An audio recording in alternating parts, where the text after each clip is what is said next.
What's going on, guys? Kaiger here. I'm going to be going over the settings in the game. A lot of people complain about lag or the system shutting down, restarting, whatnot. I'm going to walk you through what I suggest for settings, as well as the setup for key binding and whatnot for mobile, PC, and controller. Let's get into it.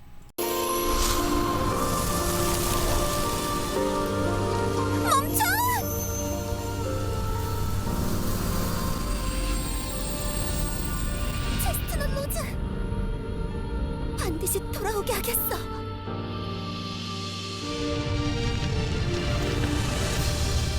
더 이상 하수인만으로 남지 않아.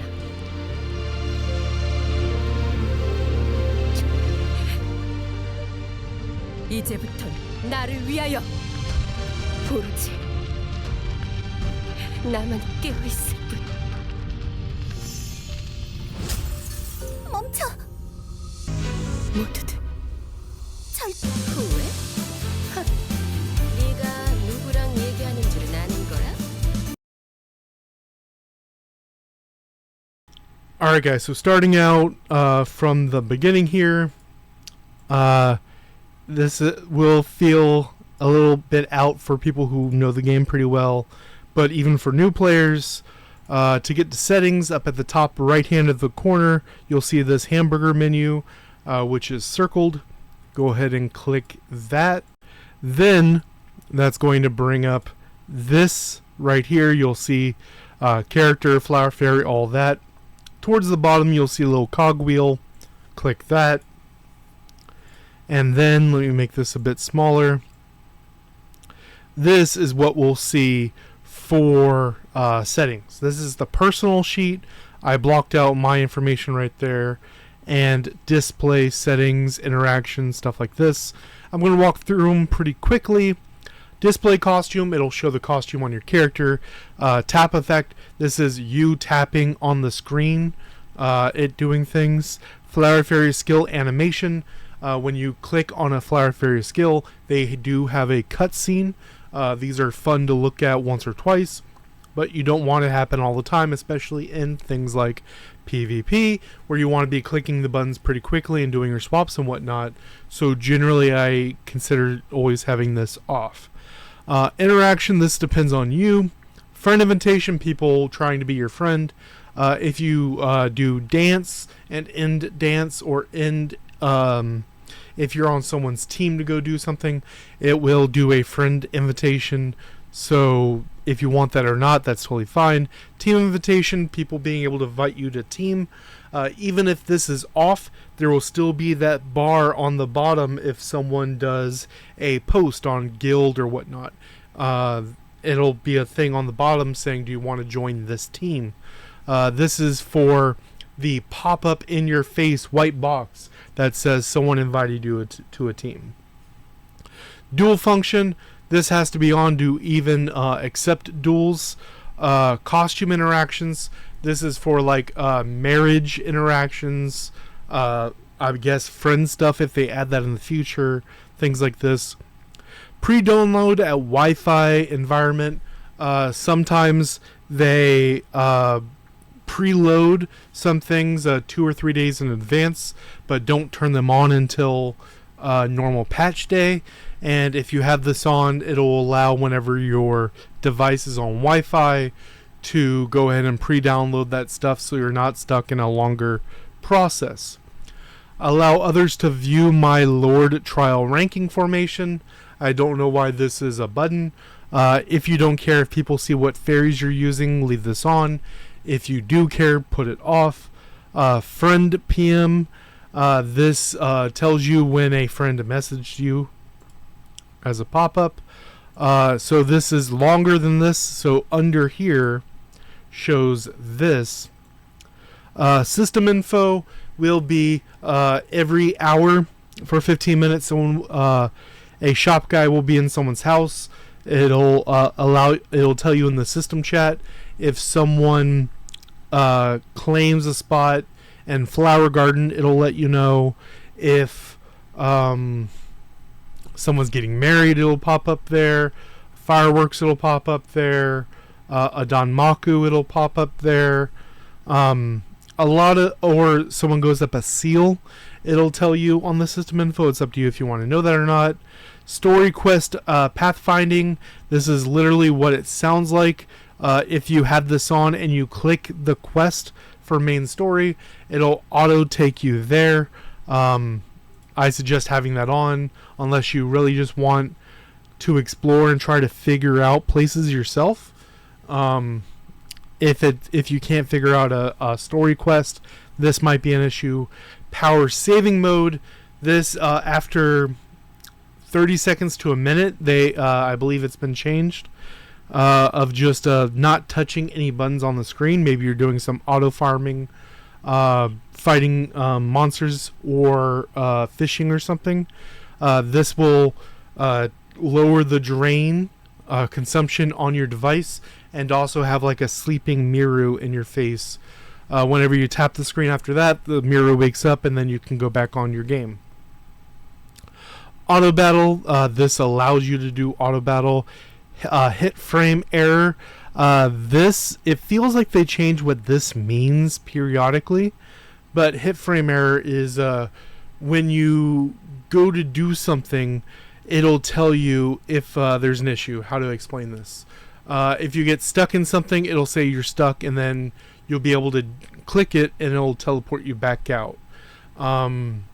Things like that. I can't think of many things off the top of my head, but that's generally what it's used for. Intelligent lock. This is the game taking over on your locking. If you walk close enough to any enemy, it'll automatically make them a target, and then if someone is closer to you, they become the target. That's the intelligence lock. In PvE, it'll only do boss, and PvP is where the big issue is. If you're fighting one person and someone gets in between you and that person, you will now be targeting that the new person, which can be annoying. Now, right here in graphics, this is where a lot of issues come in. Normal is for everything. Performance mode up at the top, I'll show that, but that is for generally PvP game modes, and you can have them set up differently. If you're out in Syphilia Town or whatnot, you can set the normal mode to be whatever you want when you're leisure, and then when it's time to get sweaty and play the game, you can have performance mode be something more graphics oriented. So here we have screen effect. If you mess with anything below, it'll automatically put itself in self-defined. These are some auto setups, high definition, original painting, stuff like that. Self-defined is you take control of what you're doing. Frame rate. They will be stuck and cannot go higher than that. Some older devices cannot do 60, so 30 is locked. Number of players on the same screen. This is the cause for a lot of people. If you're doing something like Guild Bath, Guild Boss, things like that, where a lot of people are on top of each other on your team and there's only one enemy, slide this all the way to 0. And that will make it a lot easier. But if you always leave this at 0, it can cause issues. For example, if you have this at 0, and then you do something like time trial, you're not going to be targeting the enemies until you walk up on top of them. So then you want to, put it up. And there's only ever going to be those 3, 6, plus the fairies on the screen. So 50, 25 doesn't matter. I generally only do 0 and 50. Doesn't really matter. But if you're worried about too many people on the screen, put it at 0. If you're not and you need multiple people on the screen, put it at 50. Anti-aliasing, I have a definition for that in a minute. But in general, this is just how pixels are set up. They're kind of box-shaped lines and jagged edges. Times 2, times 4 doesn't matter. This is just for you if you want to see like a face, instead of it being boxy, you want to see it more curved, this will increase that, but everything on the screen will be like that. So if you want, it doesn't make a big difference at all. Like this, the 0 and 50 is a big difference. This not so much, but if you want that little bit extra, turn it off, and then you won't notice unless you're zooming in on stuff. All of these effects down here are more graphics intensive, so I generally suggest turning them off. And like I said, this is anti-aliasing. Diagonal curves and line displayed on pixel-based screens. Edges can appear jagged or stair-shaped.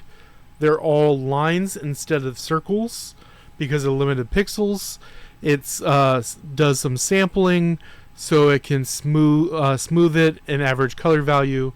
It also tells you, if you do the question right here, ×4 will make colors a little bit darker than they're supposed to because of that smoothing it's trying to do. And then performance, as it says, some gameplays will automatically switch. You should have that on, and this will be like your PvP setup. I generally have it pretty much the same. Normal, I swap whenever I need it, based on the game mode, and I leave performance as it is so it can give me the best performance. Then audio, just generally, do you want to hear their voices or not? Display costumes, if you want to see the costumes. Animations, whatnot, tap effect, we already talked about that. Skill animation, we already talked about that. Little flower fairy model display, them following behind you, if you want that on or not. Hide the energy bar above the character model. This is for things like judge, things like armor, stuff like that. If you have the little resource, it'll tell you. Or ninja or lancer. Fantasy beast model, these are the fantasy beasts that follow behind you, if you want them on the screen or not. Overhead information. In PvP, I think you should have their seals and names on for everyone in PvP, just so you know who you're going after. I don't generally think these other matter. You can put guild info on if you're that type of person that doesn't want to attack a guild mate. You can put guild info on, but I generally don't care about it. Then we have chat. Danmaku is, instead of the chat and stuff being down there on the bottom in the chat box, this will fly in front of your face. You can either have it for team or guild. I generally turn these off. Set voices. I don't care about the voices. Language depends on you.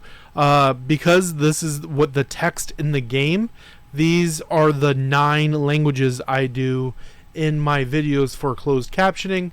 It generally takes about 1 to 3 days depending on the length of the video. But these are the ones that I do because these are the ones that are in the game. Notifications, I generally turn them off. You can have it set up so it'll tell you when certain things are ready, like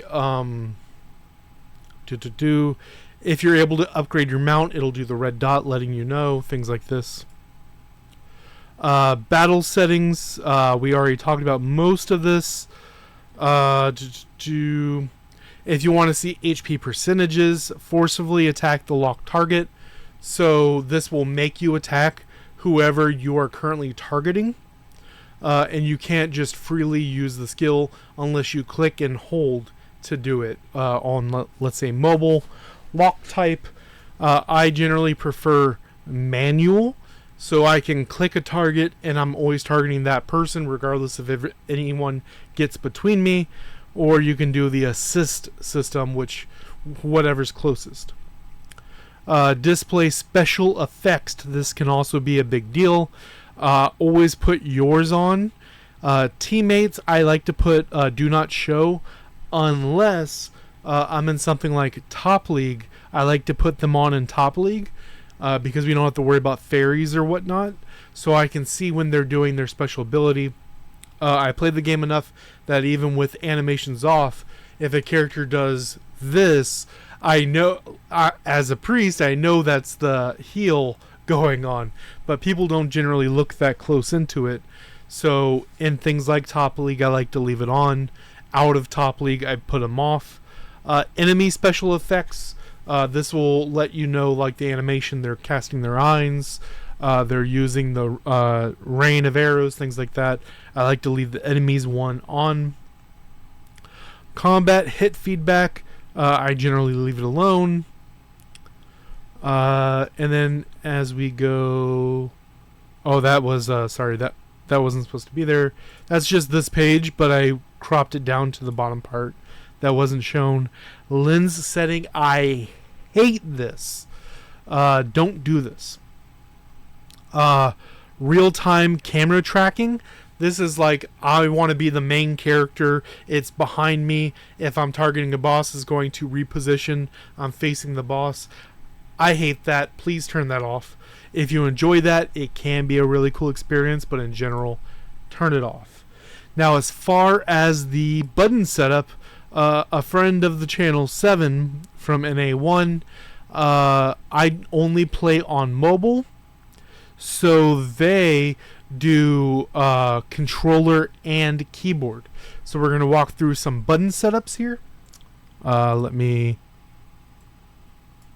make that a bit bigger. So we're going to have the controller input and the keyboard input. So what he believes will be the best for your hand setup. This is for PlayStation. Xbox would be pretty much the same, except instead of X, it'll be Y, things like that.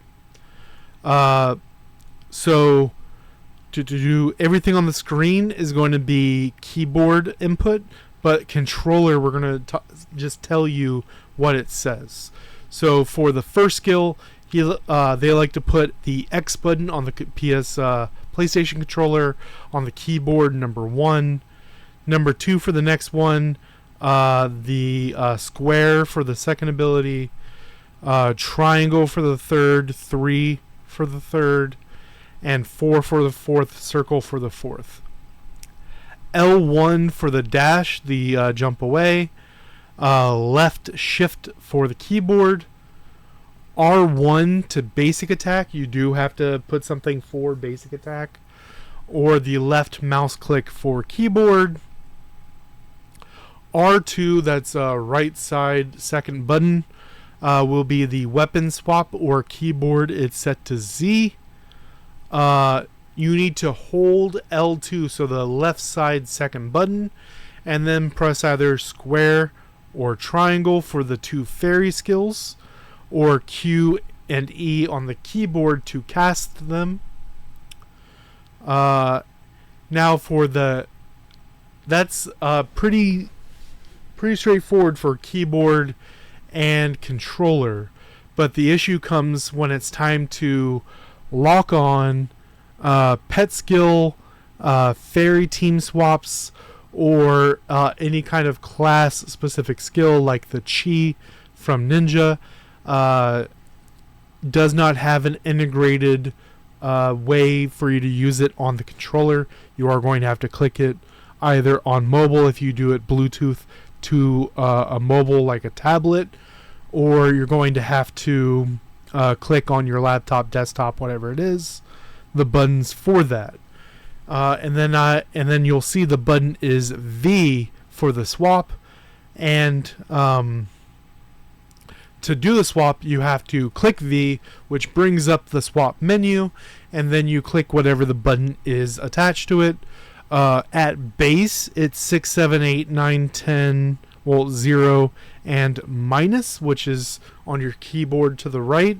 You can set this up to like F1, F2, F3, F4, F5, F6, and have it set up that way. For mobile, the only thing mobile has above these is targeting, because mobile does allow tap targeting, where you can tap with one thumb in between what you're doing. You can also tap target on computer, but that's also the way that you are targeting and using skills and directing skills and whatnot. I believe mobile is above as far as the targeting, ease of targeting, but for pretty much everything else, I believe PC is a bit better, even though I only play mobile. Let me know what you guys think down below. Until next time.